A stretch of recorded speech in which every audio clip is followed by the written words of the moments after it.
Hey hello. Halo, jumpa lagi dan Spoiler Moon is back. Jujurly, nggak usah banyak bacot lah. Intinya Spoiler Moon balik ke YouTube, tapi sayangnya mungkin nggak bisa kayak dulu. Dan untuk di YouTube, gue cuma akan update 2 kali dalam 1 minggu, hari Kamis dan Minggu.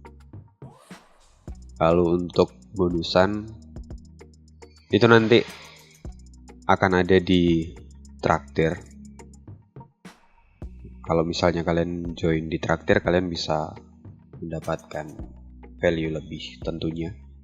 Karena gue menghargai effort kalian juga, rekan-rekan yang memberikan support untuk Mimin. Mungkin ini jalan terbaik yang bisa gue pilih sekarang. Dan semoga kalian masih bisa menikmati Spoiler Moon, spoileran dari Mimin. Gue tahu setelah gue update ini pun nanti pasti akan ada banyak netizen yang menghujat. Gue paham bener. Dan keputusan ini gue ambil karena gue melihat respon dari rekan-rekan juga. Awalnya gue mau langsung balikkan semua ke YouTube, tapi ketika ngelihat respon dari komen-komen yang begitulah, gue putusin ini adalah jalan terbaik, adalah membagi 2 untuk rekan-rekan yang memang mau memberikan apresiasi ke Mimin. Yang mana gue dari YouTube juga belum tahu apakah nanti bisa dapat AdSense lagi atau enggak. Tapi yang jelas kalaupun dapat akan anjlok seanjlok-anjloknya. Karena sekarang di channel ini tinggal ini. Itu aja sih. Dan selamat menikmati. Untuk yang masih mau menikmati, kalau yang nggak mau ya sudah.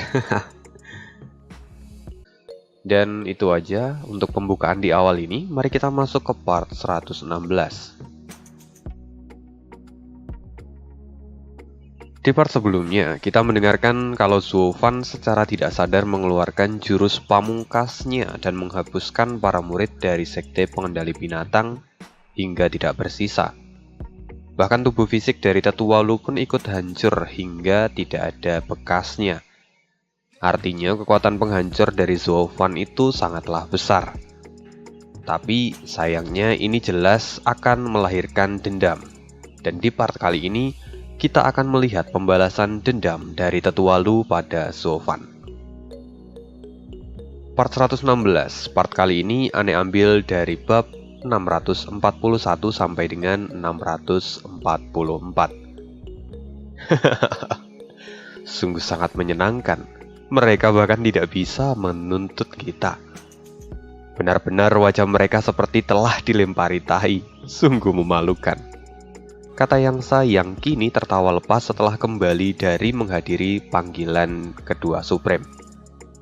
Di belakangnya juga terlihat Yinsa dan Guisa yang kini tampak tersenyum masam. Zofan kini membukakan pintu saat mendengar suara kedatangan dari Yangsa. Dia menatap mereka bertiga lalu kemudian bertanya, "Ada apa? Ini masih pagi tapi kamu begitu ribut. Apa kamu menang dalam judi sabung ayam?" tanya Zofan. Tidak. Hal ini bahkan jauh lebih baik daripada memenangkan judi sabung ayam. Yangsa kini berjalan dan melihat bahwa tempat itu sungguh sepi. Lalu Yangsa kemudian bertanya, "Di mana para budak kecil lainnya? Kenapa tidak ada satupun dari mereka yang terlihat?" "Aku telah memasang formasi berlindung dan aku meminta mereka semua untuk menyetabilkan kultivasi mereka. Lagi pula mereka baru saja melakukan terobosan," kata Zofan. "Kamu benar-benar bijaksana. Lagi pula mungkin kita akan menentang 3 sekte atas. Jadi kita harus mengumpulkan tenaga dari sekarang," kata Yangsa yang kini tersenyum. Lalu Yangsa kemudian menatap Zofan lagi dan berkata dengan penuh semangat, Sofan, apa kamu tahu apa yang terjadi pagi ini? Memangnya apa? Paling kalian dipanggil oleh kedua Supreme tentang pertandingan kemarin, kata Sofan dengan acuh tak acuh. Yangsa mengangkat bahunya tak berdaya dan dia berkata, kamu benar-benar pandai membuat orang kesal. Meski kamu selalu tegak dalam prinsipmu, tapi mulutmu benar-benar kotor dan tidak tahu waktu.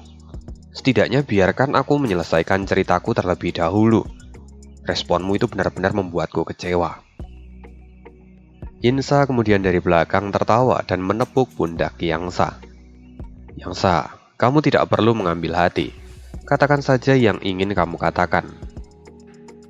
Benar itu Yangsa kemudian berkata, aku akan menceritakannya. Pagi ini kami didatangi oleh seorang pria berjubah abu-abu. Tapi wajahnya terlalu menjengkelkan hingga aku ingin memukulinya. Tapi aku tidak bisa karena kita sedang ada di tempat ini. Jadi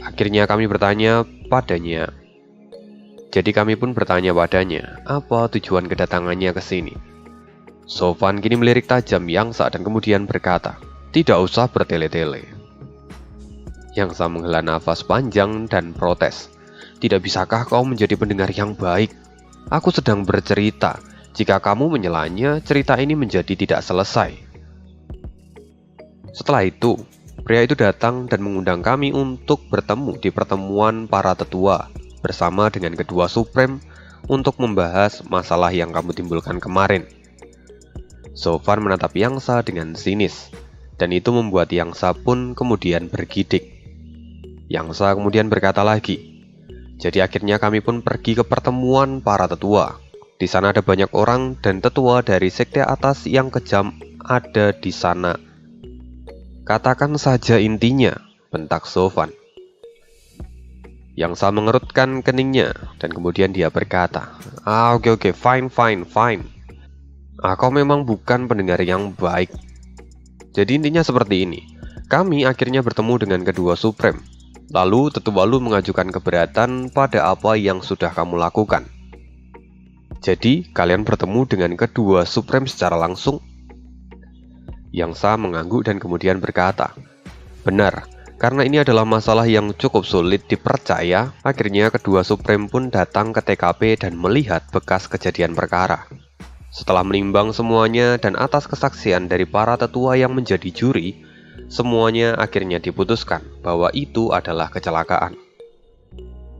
Saat tetua lu mendengar itu, wajahnya menjadi biru dan terlihat sangat kesal. Tapi dia tidak diizinkan untuk membuat masalah apapun. Itu sungguh lucu. Dia itu seperti kepiting racun yang direbus di dalam air yang mendidih. Selain itu juga, ini adalah sebuah kehormatan bagimu, kata Yinsa yang kemudian menyahut. Karena sekarang kedua Supreme telah memberikan perhatian mereka padamu, maka kamu harus merasa senang.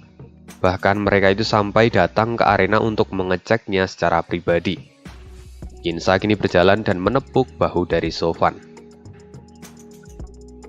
Tapi Sofan mengerutkan alisnya dan dia berkata, jadi, masalah kemarin telah selesai? Tentu saja, bisa dikatakan seperti itu. Lagi pula seranganmu itu sejak awal hanya ditujukan pada si teddy bear itu. Tidak ada yang menyangka kalau daya penghancur seranganmu itu bahkan bisa menghancurkan pelindung arena. Siapa yang tahu bahwa serangan itu justru berakhir menghapuskan semua murid dari sekte pengendali binatang. Artinya ini semua adalah sebuah kecelakaan. Karena itu, kedua Supreme tidak mencoba untuk mengejar kesalahanmu, kata Yangsa. Sofan kini tampak merenung sebentar lalu dia bertanya lagi. Lalu, bagaimana dengan tetua lu dari sekte pengendali binatang itu? Apa yang dia lakukan berikutnya? Apa yang dia lakukan? Bukankah itu sudah jelas? Saat kedua Supreme sudah mengatakan keputusan mereka, dia tidak mungkin berani menentangnya lagi. Sejak awal, turnamen naga ganda memang memiliki resiko untuk kematian. Jadi kalau dia masih ingin protes, dia tidak akan dihiraukan. Sungguh, tetua lu yang sangat malang, kata Yangsa. Yangsa kemudian tiba-tiba teringat sesuatu. Aku ingat. Dia juga mengatakan kalau sebelumnya dia sudah datang untuk melihat murid elit kita di Sekte Moche. Lalu dia mengatakan kalau mereka sangat berbeda dengan kekuatan kita saat ini. Tetua Lu juga mengatakan kalau si Yue itu benar-benar tidak tahu malu dan melakukan trik kotor. Dia juga mengatakan kalau kita telah menyewa prajurit bayaran untuk ikut turnamen naga ganda ini. Mendengar itu, para tetua dari sekte lainnya pun terkejut. Tapi mereka tahu bahwa itu adalah sesuatu yang tidak mungkin. Jadi pada akhirnya para tetua lain pun kemudian mengabaikannya. Lalu setelahnya kedua Supreme pun mengatakan supaya tetua Lu segera mencari tubuh fisik yang baru daripada dia terlalu menghalu. Dan begitulah dia kemudian dipermalukan. Tetua Lu tidak punya wajah lagi dan akhirnya dia pun pergi meninggalkan tempat itu. Aku yakin dia pasti sangat marah saat itu. Yang Sa terus-menerus tertawa ketika mengingat kejadian hari ini.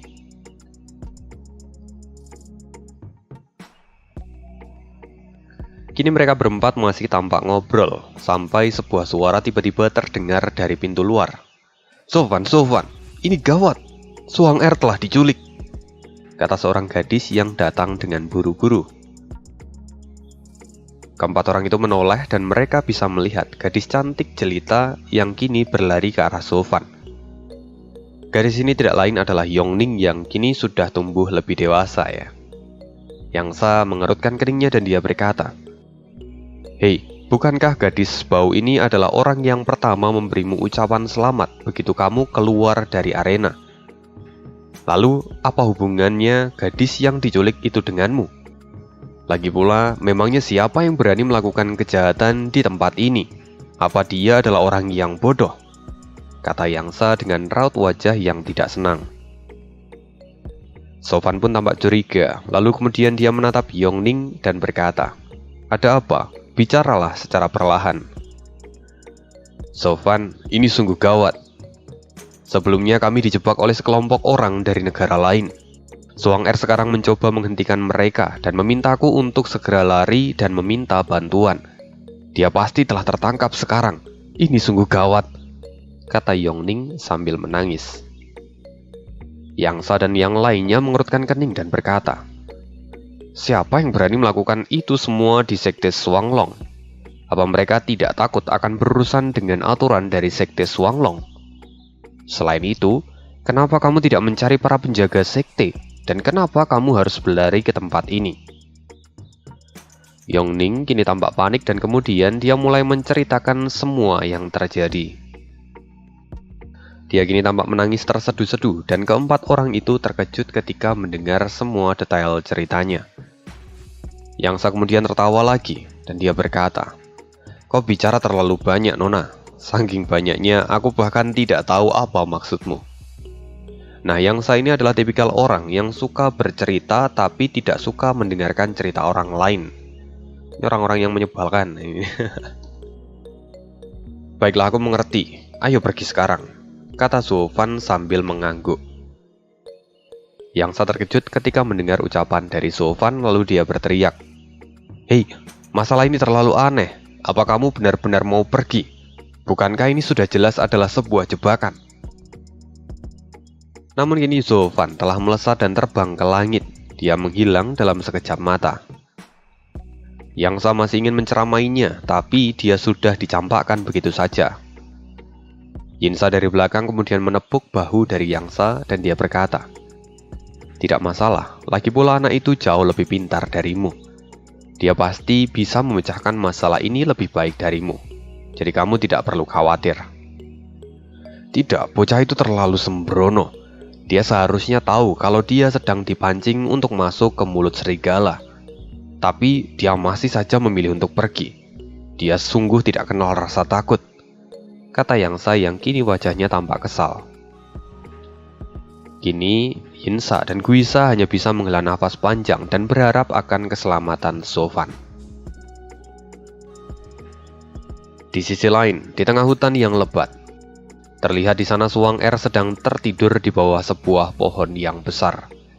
Tubuhnya pun kini tampak dikelilingi oleh cahaya berwarna biru muda, dan juga ada kupu-kupu dengan sayap biru muda yang mengelilingi tubuhnya. Tiba-tiba Suang Er terbangun dan melihat tajam ke depan. Gelombang kejut kemudian tiba-tiba muncul lagi. Dan seketika Suang Er menutup matanya dan kembali tertidur.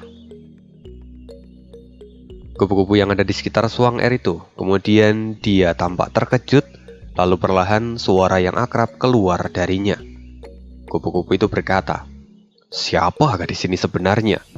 Bahkan aku tidak bisa menyerang kesadaran jiwanya. Aku hanya bisa membuatnya tertidur saja. Apa yang sebenarnya terjadi?" Suara itu memang familiar karena suara itu adalah milik Tetua Lu, dan kupu-kupu ini adalah bentuk asli dari jiwa milik Tetua Lu. Sebelumnya saat di dalam arena turnamen, Tetua Lu tidak mengambil wujud ini karena dia tahu bahwa jika dia mengambil wujud ini, maka orang-orang bisa menjadi waspada. Tapi karena sekarang dia itu ingin membalas Zuo Fan, maka dia pun mengambil bentuk ini. Itu semua dia lakukan karena jika ahli di tingkat yang sama melihat wujud asli miliknya, maka mereka semua pasti akan waspada dan mengantisipasinya. Lagi pula jiwa Tetua Lu ini adalah jiwa dari kupu-kupu mimpi yang sangat langka, yang mana kemampuan khususnya adalah membuat musuhnya jatuh ke dalam mimpi. Dan kemudian dia akan menghabisi musuhnya di dalam mimpi buruk yang dia berikan. Dan begitulah, setelah beberapa waktu, akhirnya Zuo Fan datang bersama dengan Yongning yang ada di sampingnya. Yongning menjelaskan semua kondisi yang ada di sekitar tempat itu pada Zuo Fan. Tetua Lu yang kini bersembunyi, dia kemudian bergumam, "Akhirnya datang juga. Setelah aku membereskanmu, aku pasti akan mengirim kedua gadis kecil itu untuk menyusulmu." Zuo Fan kini segera menukik ke bawah bersama dengan Yongning. Sampai Yongning tiba-tiba berteriak, "Lihat, itu Suang Er. Penglihatanmu sepertinya jauh lebih bagus dariku. Kalau begitu ayo turun," kata Zuo Fan. Dan dalam sekejap Zuo Fan sudah sampai di bawah dan melihat Suang Er yang masih tidak sadarkan diri di bawah pohon. Zuo Fan kemudian tampak seperti sedang memeriksa keadaan sekitar.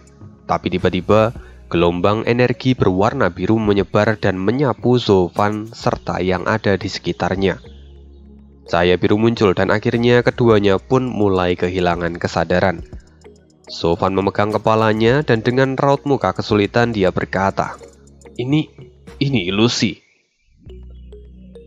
Lalu tiba-tiba, Zuo Fan seperti memasuki dunia lain, di mana tempat itu hanya ada dirinya sendiri.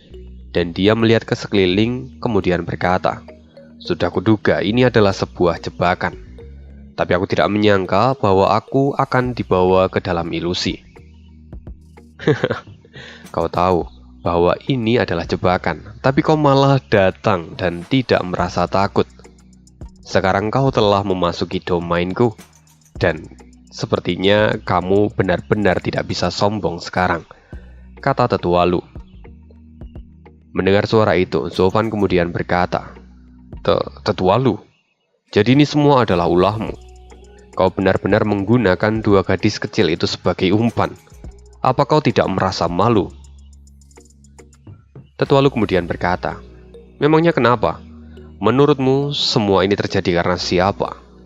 Jika bukan karena para tetua yang selalu ada di sampingmu, aku pasti sudah menghabisimu sejak awal. Tapi karena mereka tidak mau pergi dari sisimu, maka aku pun terpaksa melakukan cara ini. Hanya saja, aku merasa heran pada kemampuan salah satu gadis itu. Aku bahkan tidak bisa memanipulasi jiwanya." "Oh, aku tahu. Yang kamu maksud pasti adalah Suang Er. Dia memang adalah orang yang unik. Dia adalah orang yang paling bijak di Kekaisaran. Dia memiliki kemampuan untuk melihat takdir. Dan itu pasti membuat kekuatan jiwanya bahkan jauh lebih kuat darimu. Jadi trik yang kamu gunakan untuk mempengaruhinya itu pasti hanya seperti sebuah cubitan baginya. Karena itu dia tidak akan bisa kamu manipulasi," kata Zuo Fan. Mendengar itu Tetua Lu akhirnya memahaminya. Kemudian dia berkata, "Aku pernah mendengar kemampuan ini sebelumnya. Jadi dia adalah keturunan dari keluarga Yun? Pantas saja dia sangat aneh. Tapi nak, kau sepertinya terlalu sembrono sampai membocorkan rahasia yang sudah lama disembunyikan dari dunia padaku. Apa kau tidak takut aku akan membawanya pergi? Untuk apa mengkhawatirkan itu? Aku berbagi rahasia padamu karena aku tahu bahwa kau adalah orang yang bisa menyimpan rahasia dengan baik. Karena pada dasarnya, orang mati adalah orang yang paling bisa menjaga rahasia, kata Zofan sambil menyeringai. Hah, mati? Kau benar-benar sombong, anak kecil. Kau sungguh tidak sadar akan posisimu sekarang. Apa kau pikir kau bisa membunuhku? Sekarang aku yang akan membunuhmu. Aku akan menghancurkan jiwamu dan tubuhmu pun akan mati dengan sendirinya, kata tetua Lu sambil tertawa. Tapi Zofan menyeringai, dan segera sayap kupu-kupu membentang di belakang punggungnya. Kabut berwarna biru kehitaman mulai menyebar. Zofan kini tampak menyeringai dan dia berkata, "Tetua, kamu harusnya tahu bahwa ilusi tetaplah akan menjadi ilusi. Setelah sayapku terbentang dan kamu menghirup serbuk dari sayapku ini, kamu akan jatuh ke dalam ilusiku dan kau tidak akan bisa melepaskan diri. Lalu secara bertahap, jiwamu akan mulai melebur dan hancur." Zofan terus mengepakkan sayapnya dan serbuk sari itu kemudian menyebar dengan cepat. Dan serbuk ilusi itu kemudian menyebar dengan cepat. Tetua Lu kini semakin tersenyum dan dia berkata, "Bocah bodoh, kamu benar-benar terlalu besar kepala. Aku akui sayapmu itu memang unik, tapi itu hanya akan berfungsi untuk mereka yang masih memiliki tubuh fisik. Sedangkan aku adalah jiwa, jadi tidak akan pernah aku bisa jatuh ke dalam ilusimu. Usahamu itu benar-benar sia-sia." Mendengar itu Zofan seperti orang yang terkejut dan wajahnya tampak memucat. Perlahan dia pun menarik sayapnya dan kemudian lengan kanannya mulai bersinar kemerahan. Dalam satu hentakan, dia kemudian memukul tanah. Ilusi adalah ilusi dan akan kuhancurkan seluruh tempat ini lalu kembali ke dunia nyata. Apa kau pikir ilusimu itu tidak bisa dipecahkan? Teriak Zofan. Ledakan keras terjadi dan energi menyebar dengan cepat. Tapi tidak ada yang terjadi setelahnya. Malahan Zofan tiba-tiba seperti terkena rebound dan terlempar ke belakang. Kali ini justru Zofan yang memuntahkan darah segar dari mulutnya.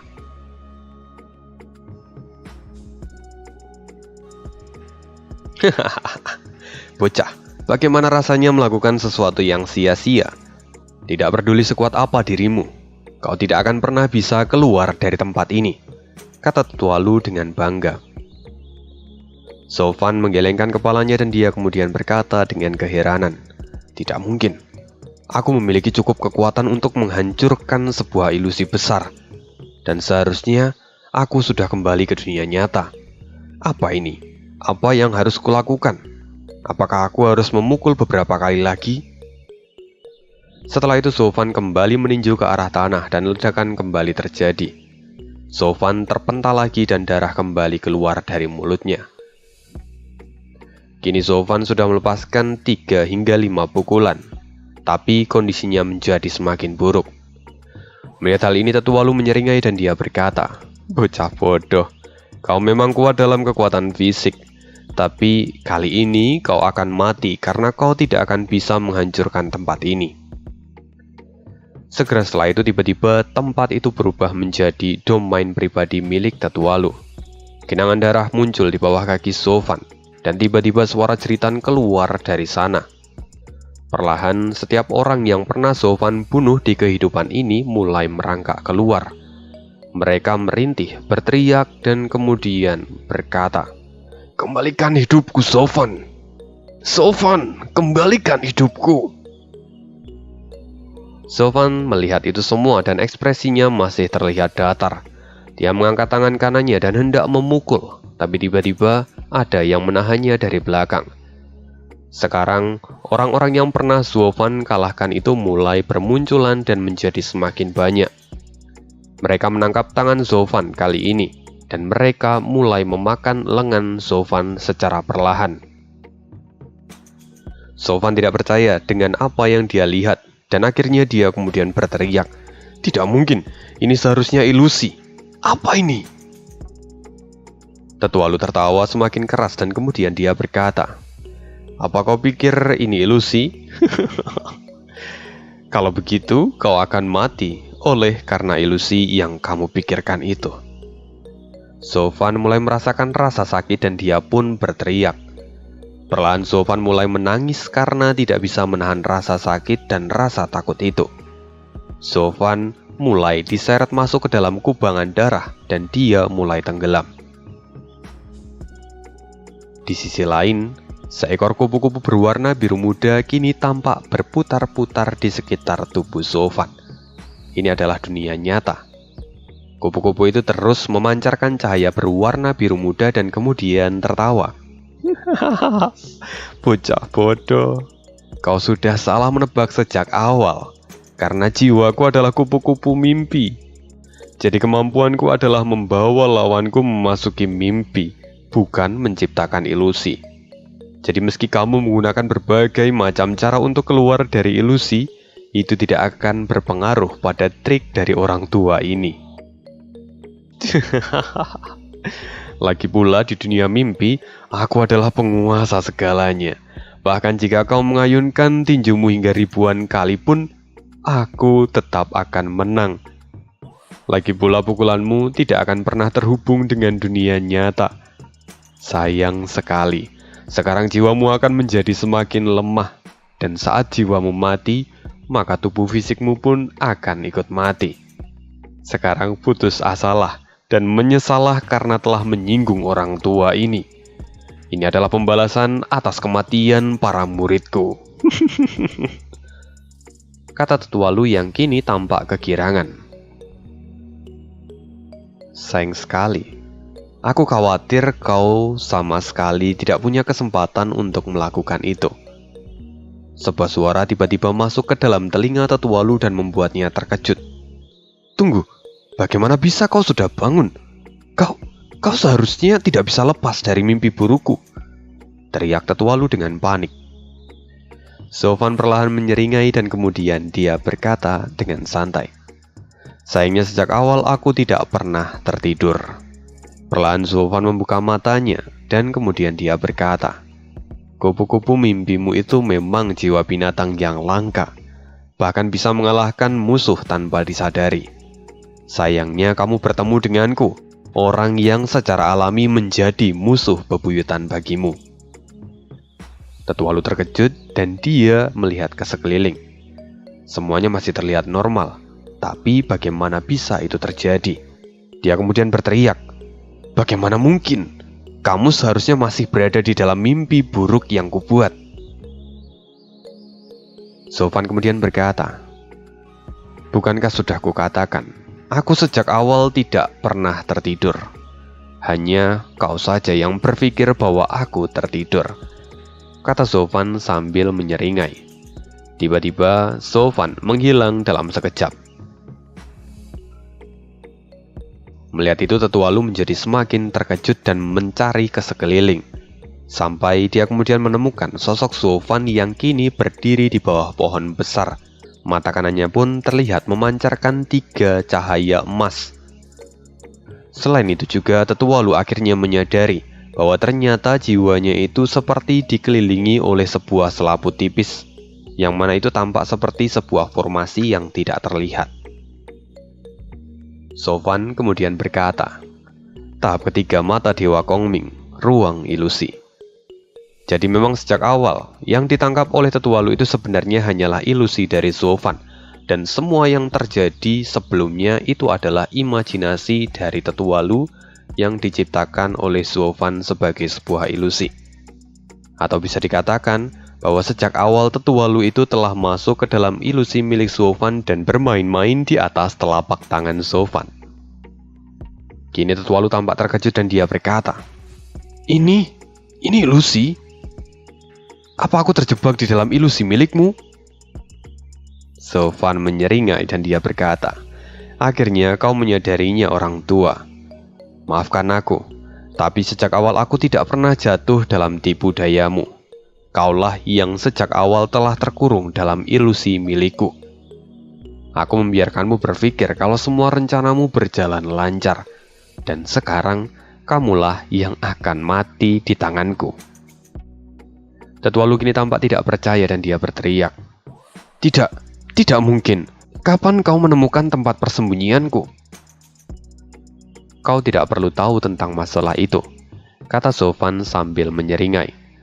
Lalu setelahnya, Baby Blood tampak terbang ke arah Zovan dan berdiri di atas bahunya.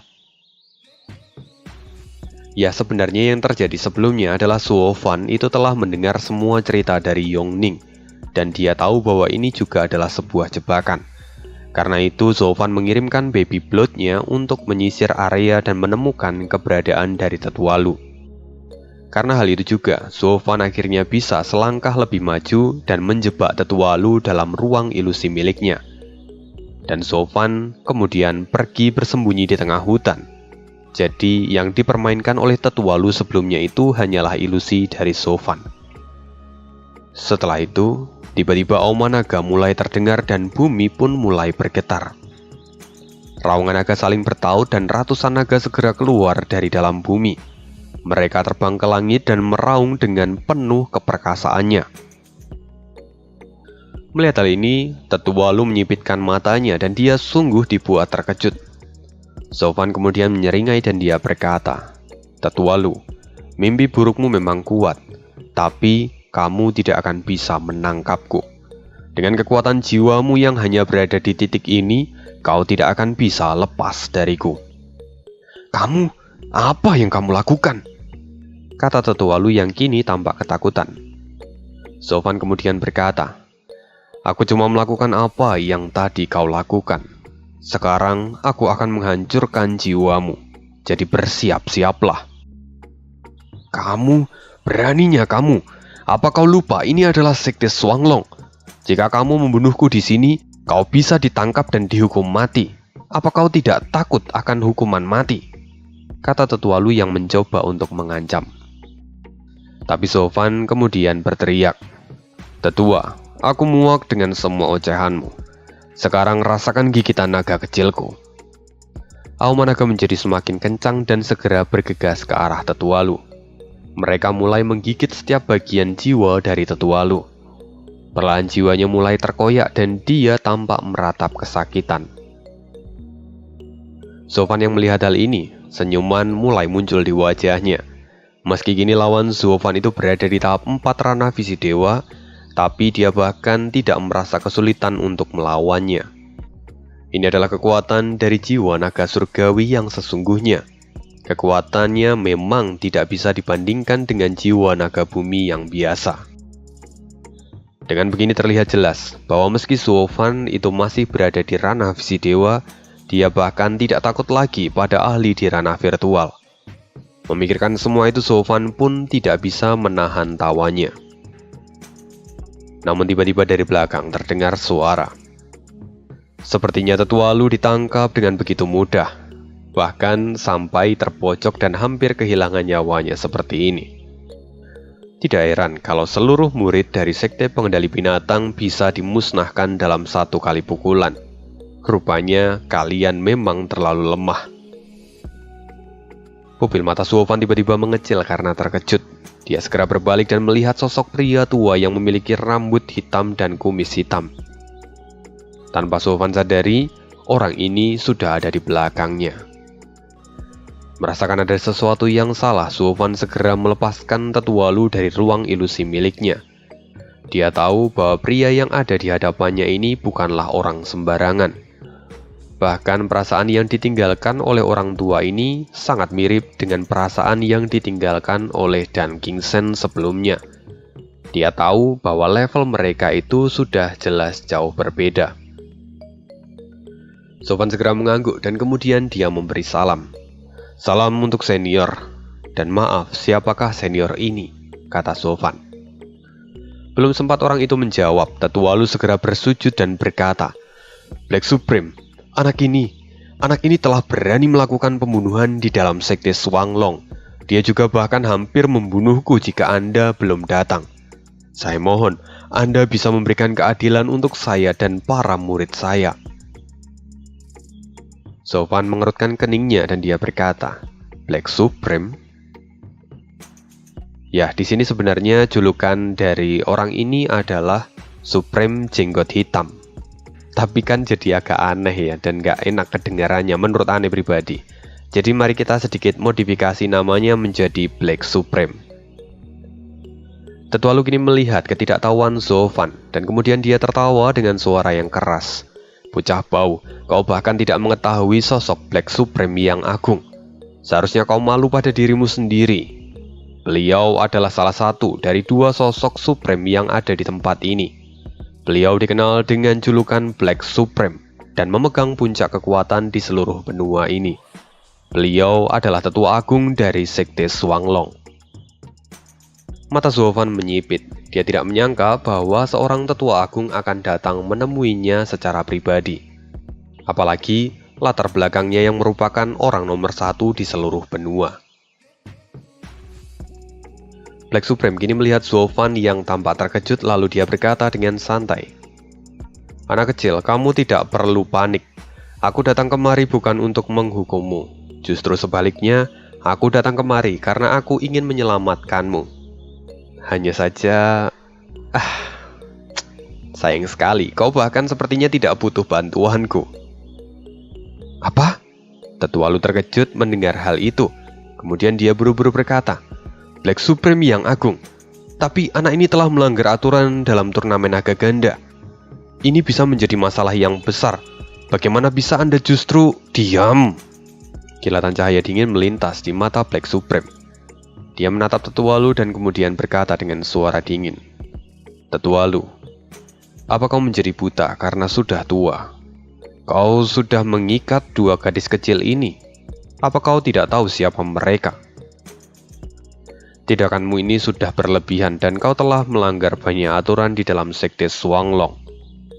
Dalam pertemuan kemarin kita sudah membahas bahwa kejadian pada turnamen Sekte Bawah adalah sebuah kecelakaan. Jadi kenapa kamu masih menyimpan dendamu dan berniat untuk membalaskannya secara pribadi? Apa kau sama sekali tidak menghargai keputusan kami? Kamu memperlakukan setiap orang dengan hormat, tapi kamu justru memperlakukan kami seperti anjing. Sekarang, kamu sudah bertindak terlalu berlebihan, jadi jangan berani mengeluh di depan mataku lagi." Tetua Lu kini ketakutan dan tubuhnya gemetar dengan hebat. Dia bahkan tidak lagi berani untuk menatap Black Supreme. Dia dengan ketakutan mencoba untuk membela diri. Tapi, Black Supreme kemudian melambaikan tangannya dan menyapu roh dari Tetua Lu. Dalam sekejap, roh itu kemudian hilang dan hancur seketika. Setelah itu Black Supreme berkata, "Aku sudah memperingatkanmu untuk tidak bertindak semaunya, tapi kau malah berani menentang keputusan dari Sekte Shuanglong. Sekarang, terima saja nasibmu." Melihat itu Zofan sedikit mengerutkan keningnya. Dia tahu bahwa Black Supreme adalah eksistensi yang tidak bisa dia lawan untuk saat ini. Black Supreme kini menoleh dan melihat Zofan. Perlahan dia tersenyum lalu berkata pada Zofan, "Sungguh sangat langka melihat bakat sekuat dirimu di usia yang masih begitu muda. Sekarang seluruh benua merasa beruntung karena memilikimu. Akhirnya bakat di masa lalu telah menemukan penggantinya." "Bakat di masa lalu? Apakah yang dia maksud adalah Dan Qingchen?" kata Zofan di dalam hati. Zofan masih tidak bisa menebak niat dari Black Supreme kali ini. Dia harus sedikit berhati-hati untuk menanggapinya. Black Supreme kembali melihat Zofan dan dia berkata, "Nak, kamu tidak perlu panik. Bukankah aku sudah mengatakan bahwa aku datang kemari bukan untuk menghukummu ataupun menyerangmu? Aku datang kemari sebenarnya untuk membantumu serta menyelamatkanmu. Bukankah aku juga telah membunuh Tetua Lu untuk dirimu? Kamu seharusnya bisa melihat bahwa aku ada di pihakmu. Bukankah begitu?"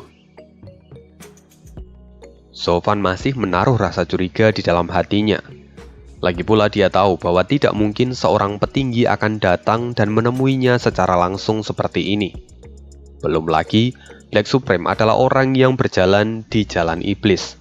Dan tidak pernah ada cerita yang menyenangkan tentang mereka yang berjalan di jalan iblis.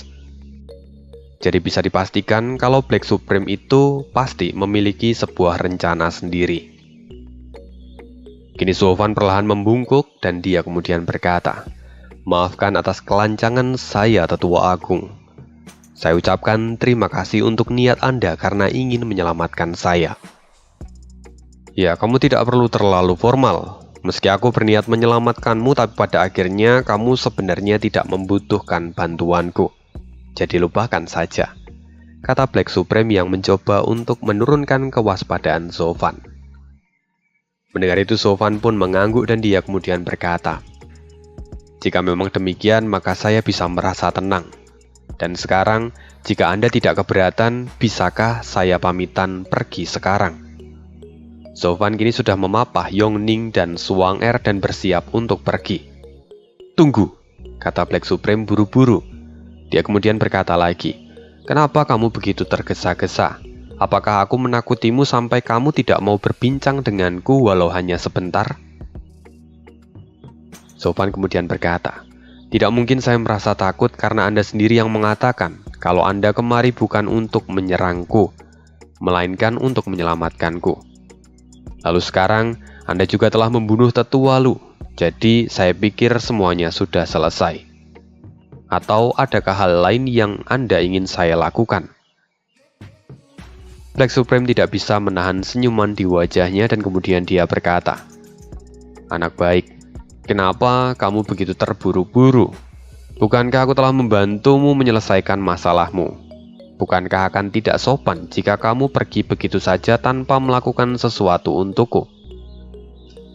Sofwan memasang wajah terkejut dan kemudian dia berkata, "Maafkan saya, tapi Anda tadi mengatakan bahwa sia-sia Anda datang kemari, karena saya bisa mengatasinya dengan kekuatan saya sendiri. Dan terlepas dari Anda membantu saya atau tidak, saya sudah mengucapkan terima kasih untuk perhatian yang Anda berikan. Jadi jika Anda mengatakan, saya harus melakukan sesuatu untuk bantuan yang tidak Anda lakukan, saya rasa itu tidak relevan." Sejak awal Sofwan tahu bahwa kedatangan orang ini pasti memiliki sebuah maksud tersendiri. Jadi Sofwan sengaja memancingnya untuk mengatakan semuanya dengan sendirinya. Black Supreme kini tampak merenung sejenak lalu kemudian dia berkata, "Ya, kamu memang benar. Tapi setidaknya aku sudah membantumu membunuh Tetua Lu. Coba pikirkan, jika kamu membunuh Tetua Lu dengan tanganmu sendiri, itu pasti akan memancing amarah dari sekte pengendali binatang. Mereka semua pasti akan menjadikanmu sebagai target balas dendam. Sedangkan, jika Tetua Lu mati di tanganku, mereka tidak akan banyak protes." Sofwan mendengar itu langsung menjawabnya dengan ringan, dengan santai, dengan enteng. "Meski saya tidak membunuh Tetua Lu pun, mereka masih akan tetap menuntut balas padaku. Karena pada dasarnya, saya adalah orang yang telah membunuh semua murid mereka yang ikut dalam turnamen naga ganda kali ini. Jika Anda memang ingin menolong saya, maka Anda bisa memusnahkan seluruh sekte pengendali binatang. Dan dengan begitu saya bisa yakin akan niat tulus Anda dan mengakui semua bantuan Anda." Mendengar itu Black Supreme tertawa terbahak-bahak lalu dia berkata, "Apa kau pikir aku tidak berani memusnahkan sekte pengendali binatang karena mempertimbangkan stabilitas di benua ini?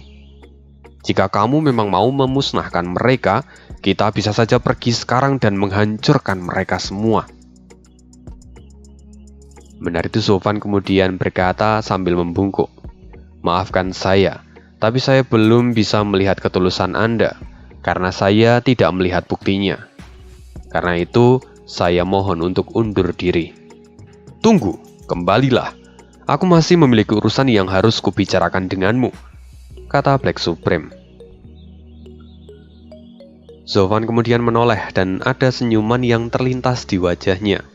Dia kemudian tanpa rasa takut berkata, "Jika Anda memang memiliki sesuatu yang ingin saya lakukan, maka silahkan katakan." Aura Sofwan kini segera berubah. dia kini sudah berubah seperti ahli negosiasi yang handal.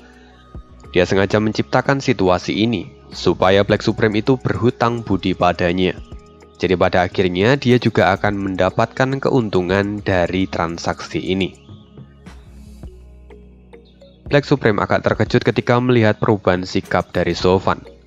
Seolah-olah Black Supreme itu bisa melihat kalau semua ini itu memang disengaja oleh Sofan. Tapi dia tidak terlalu memperdulikannya, dan Black Supreme pun kemudian berkata, "Kamu tidak perlu terlalu bersemangat. Ini bukan masalah besar. Aku ingin menemuimu kali ini karena aku hanya ingin supaya kamu tidak berpartisipasi dalam pertandingan sekte bawah dan menengah. Hanya itu saja." Sofan terkejut dan wajahnya tampak bingung, lalu kemudian dia berkata, "Tunggu Tetua Agung. Jika Anda hanya ingin menyampaikan masalah ini, Anda tidak perlu datang dan menemui saya secara pribadi. Anda bisa meminta seorang tetua untuk menemui saya." Black Supreme pun kemudian tertawa. "Ini bukanlah masalah yang sepele seperti yang kau bayangkan. Kami sebagai Supreme di Sekte Swanglong memiliki kewajiban untuk menjaga stabilitas dan keadilan dalam turnamen naga ganda. 9 sekte sudah mengakuinya dan sekarang keberadaanmu menjadi ancaman bagi sekte bawah dan tengah. Karena itu, aku harus memberitahumu secara pribadi. Kekuatanmu itu benar-benar mengerikan. Kau sendiri sudah bisa melampaui setiap jenius dari sekte menengah. Dan jika kamu sampai turun ke lapangan, maka kemungkinan besar para peserta akan memilih abstain. Jika itu sampai terjadi, maka kami tidak bisa melihat potensi dan bakat dari masing-masing individu. Karena itu, kami ingin kamu tidak ikut serta dalam pertandingan di tingkat bawah dan tengah. Kamu boleh bertanding nanti ketika kalian bersaing di 3 sekte atas." Sofan mengerutkan keningnya ketika mendengar ini dan dia berkata, "Bagaimana Anda bisa tahu kalau kami saat ini mengincar peringkat 3 sekte atas?" Black Supreme kemudian tertawa dan berkata, "Tentu saja aku tahu, karena sekarang kekuatan keseluruhan dari murid Sekte Moche sudah cukup untuk bersaing dengan 3 sekte atas. Apalagi jika kamu ada di dalamnya." Mendengar itu Sofan mengerutkan keningnya dan dia tampak berpikir. Sebenarnya dia memang tidak khawatir dengan kekuatan dari para peserta yang ada di Sekte Moche. Dia saat ini tuh lebih memikirkan apa yang bisa dia dapatkan dari Supreme sekarang. Black Supreme seperti bisa membaca pikiran Sofan dan kemudian dia berkata, "Sebenarnya aku sudah tahu rencana dari tetua lu sejak awal. Satu-satunya alasan kenapa aku tidak menghentikannya karena aku ingin melihat kemampuanmu. Dan benar saja, seperti yang sudah dilaporkan oleh para juri di turnamen sebelumnya, kamu memang adalah seorang monster. Orang sepertimu akan menjadi ancaman jika kamu sampai bermain di turnamen tingkat bawah dan tengah." "Maaf Tetua Agung, apakah Anda saat ini sedang mengancamku?" kata Sofan perlahan. "Sebagai Tetua Agung Sekte Swanglong, bisakah Anda bertindak sesuka hati pada murid yang ada di sini?" "Aku tidak sedang mengancammu. Aku hanya memberimu jalan untuk bisa keluar dari masalahmu sekarang. Kami di sini bisa mengatur semua masalah ini dan menjadikan semua masalah itu sebagai kesalahan tetua lu. Dan itu tentu akan membuatmu terbebas dari semua dendam mereka. Bukankah itu adalah sesuatu yang bisa menguntungkan dirimu?" kata Black Supreme. Sofan akhirnya menghela nafas. "Jika memang itu adalah niat Anda, maka saya akan setuju. Jadi saya tidak akan mengikuti pertandingan untuk melawan sekte bawah dan tengah," kata Sofan. Dia kemudian berbalik dan memapah Yongning serta Swang-er, lalu kemudian terbang meninggalkan tempat itu. Setelah Sofan pergi dari tempat itu, Black Supreme pun bergumam, "Anak ini benar-benar berbahaya. Awalnya aku hanya ingin menggunakan manipulasi pikiran dengan membantunya membunuh Tetua Lu supaya dia bisa menurut. Tapi tidak kusangka, dia bahkan memaksaku untuk mengancamnya seperti ini. Aku tidak menyangka akan bertemu dengan anak muda sepandai dia." Masalah ini berhubungan dengan reputasi Sekte Swanglong dan turnamen naga ganda. Kita harus membuat ini menjadi sebagai rahasia dan jangan sampai ada yang mengetahuinya. Atau semuanya akan menjadi masalah yang besar. Tiba-tiba sebuah suara terdengar di tempat itu. Black Supreme pun mengangguk dan kemudian dia berkata, "Tidak perlu khawatir, aku tahu apa yang harus kulakukan." Suara itu kembali terdengar. "Apapun yang terjadi, aku akan melakukan semuanya untuk keadilan. Selama aku tidak melakukan kesalahan, aku akan melakukan apapun." Black Supreme kemudian berkata, "Tapi anak ini cukup pintar, kamu harus berhati-hati. Sekarang semua bisa terlihat dengan jelas bahwa anak ini bisa menjadi sangat liar nantinya dan juga bisa menjadi masalah yang sangat besar." "Ya, tapi karakternya memang sangat mirip dengan orang itu. Mungkin dia bisa menggeser kita di masa depan." Perlahan, sosok pria tua berambut putih mulai muncul di sana. Dia adalah White Supreme. Alis putih. Niat awal kita mendirikan Akademi Swanglong untuk membuat para kultivator di benua ini memiliki lingkungan kultivasi yang adil, sehingga mereka bisa berkembang sesuai dengan bakat dan kemampuan mereka di sini. Selain itu, kamu juga bisa berlatih dengan jalan surgawi tanpa hambatan. Meskipun seiring berjalannya waktu, semua orang kini memiliki banyak niat pada sumber daya yang ada. Bahkan para biksu pun kini sulit untuk mengendalikan hasrat mereka. Sekarang, semua orang menjadi kotor. Tidak hanya mereka yang berasal dari jalan iblis, bahkan orang-orang dari jalan surgawi pun sudah sekotor orang-orang yang ada di jalan iblis. Sebelumnya, demi keadilan di benua ini kita telah mengusir salah satu murid kita yang paling berbakat secara tidak langsung. Apa yang akan kita lakukan sekarang? Kata Black Supreme. Sepertinya kita memang bukan lagi orang yang memiliki niat yang sama seperti kita di masa lalu. Sekarang kita telah merubah tatanan benua ini dan menjadi tetua agung dari Sekte Swanglong. Kita tidak bisa memungkiri bahwa kita sekarang telah berubah, kata White Supreme.